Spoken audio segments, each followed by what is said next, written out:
let's out. just start with the Bengals. I mean, the game, like, it was clear they had no interest in getting Joe Burrow hurt. Bunch of quick outs, didn't really run their full offense until the last drive of the game where they ran the classics where they got T with the back shoulder, Yeah. Jamar across the middle, finally got him in the end zone to take the lead. Joe misses the throw on the 2-point conversion to put him up 3 where he had him. Uh, Browns get 2 defensive scores. McPherson misses 2 extra points, and that's how you end up losing. I mean, that's what it is. It's more of the I mean, not the game doesn't really matter. It And to doesn't be honest with you, I didn't watch the game because A, it wasn't on local TV, and B, we had women's basketball game, so I was working. But I did catch, read about it, caught the highlights, and it's more of Cincinnati just beat themselves than Cleveland won it. I mean, the 2 defensive touchdowns. I mean, Cleveland scored 6 offensive points. 6. Yeah, And and 2 3 of them missed were at 2 the missed buzzer. extra points, a missed 2-point conversion, 2 missed extra points. I mean, that's what it is. I mean, the Bengals just lost the game themselves, and they once again goes back to not being prepared, your coaching, all of it, whatever. It But doesn't look, matter. here's my thing, like, we talked all about this last week, like, all the momentum, like, whatever, this fake momentum at the end of the season. I'm glad. I'm glad they're going in the offseason with a loss. Now, does it making changes? No. But I'm glad they're going into this season with a loss, and we're not able to talk about, hey, we went into the end of the season winning 3 in a row, winning 5 in a row like they did last year. They don't get that talking point. But before we move on, Noah Fant, that was his 3rd time this year that he has put the ball on the ground and another team has picked it up and scored.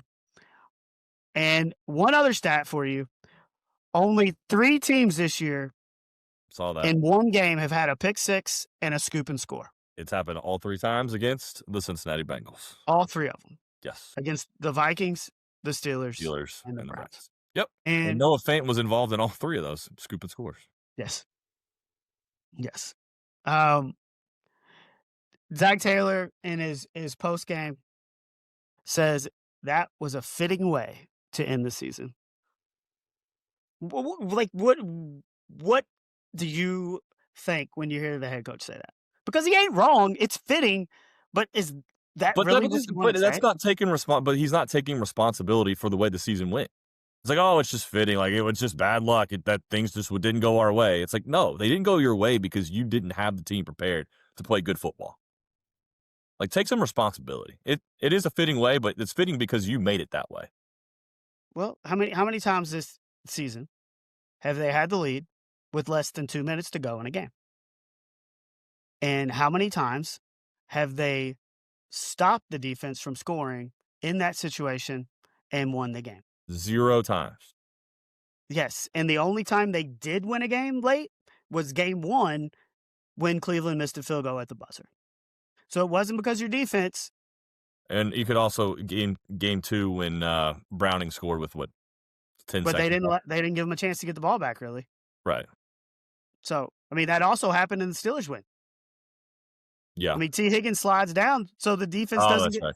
have Yeah. another chance. Yeah. No, you're right. So, in order to win games, you either got to score at the buzzer or your players got to take knees inside of 5 and rely on kicking a field goal to win it. It's pretty sad. Jamar Chase, they asked him about what do you think Zach meant when he said this is a fitting way? Oh, he said you have to go ask Zach. He He wouldn't had even, no like idea what he's talking about. yeah, he's like, yeah, yeah. And look, it is fitting, and this is the way that you've lost every game. But instead of saying it's fitting, say our defense isn't good enough to hold teams in the final minute to win games. And if they were, our record would have maybe flipped 3, 4, 5 games. And if you do that, like, you're in the playoffs. Yeah. But this defense is what we knew they were. Changing your defensive coordinator and adding 2 rookie linebackers and 1 defensive lineman is not going to go from being the worst defense to even 20th. They got worse. They got worse. And now you're in the same exact situation and you're bringing everybody back. How many coaches got fired today? I don't know of at least 4. How many ended up getting fired? At Falcons, fired. Yep. Raheem Morris is gone. Browns, Raiders, Stefanski, gone. Carroll, Cardinals. gone. Cardinals. Yes, gone. Is there another? I didn't write them down, but plenty of coaches Yeah, got the axe today. except the one that's probably deserved it the most. But we knew it wasn't gonna happen. And there was one telling thing today, one telling thing Yeah, in Mike Brown's statement, talking about how they believe in this staff and they're all coming back next year. He mentioned Duke Tobin. yeah. Duke Tobin usually does not get mentioned. Usually he's in the shadows. What is that telling you? At least tells me that they are aware that the job that he did last offseason wasn't enough, Okay. and they still believe in him because he's been there 20 something years and he had drafted Achilles Smith in 1999. They still believe in him. But I do think it shows that they're at least aware that they need to do more in the offseason. Well, they better be aware. Every fan in Cincinnati's probably emailing Mike Brown saying get rid of Duke Tobin. He's probably heard the name Duke Tobin more times in the last 6 months than he has in the previous 10 years. I mean, have you? Yeah, everybody has. So of course he's aware. And Duke Tobin, who never talks to the media, guess what he's doing on Friday? I don't even want to hear it. I mean, it's going to be interesting what he says.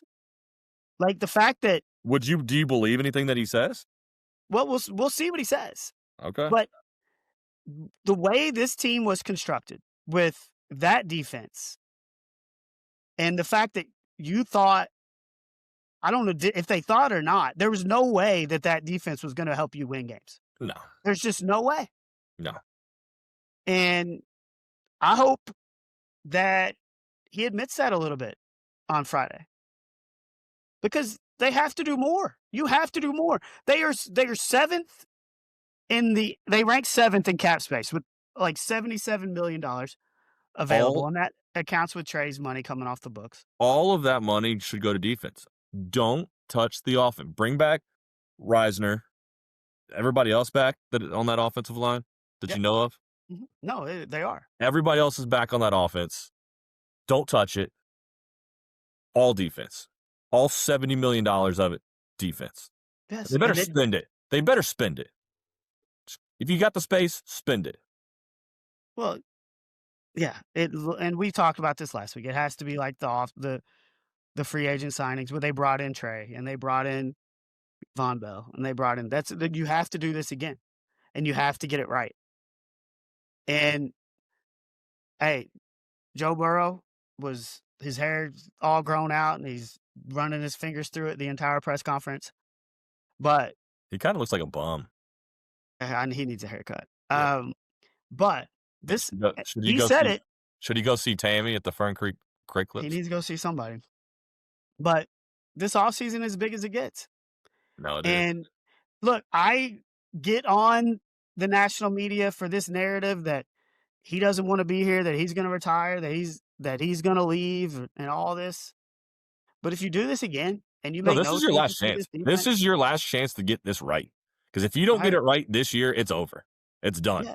And It's it's a done. absolute disservice to not only him, to Jamar Chase, to T. Higgins, to Chase Brown, to all those guys on that offense. Yeah. This And is your last chance to get it right. and you finally got your offensive line. It's the best offensive line they've had Yep. since Joe's been there. Correct. And you've got a chance to bring that same offensive line back to have continuity, which we know how important continuity is when it comes to offensive line. Yep. And Reisner in his postgame is just talking about how much he wants to be here. And he just hopes that the organization wants him there too. And I mean, I don't look, see why they wouldn't. we've said a lot of bad things about the organization. I don't think if they can't get this one done, but it's just I I think mean, Joe we're not Burrow the only ones that deserves. feel this way. I mean, I sent you the Nick Lachey. Can Nick Lachey buy the team? Because Nick I Lachey don't, thinks I like don't think us. I don't think he's that rich. 98 degrees.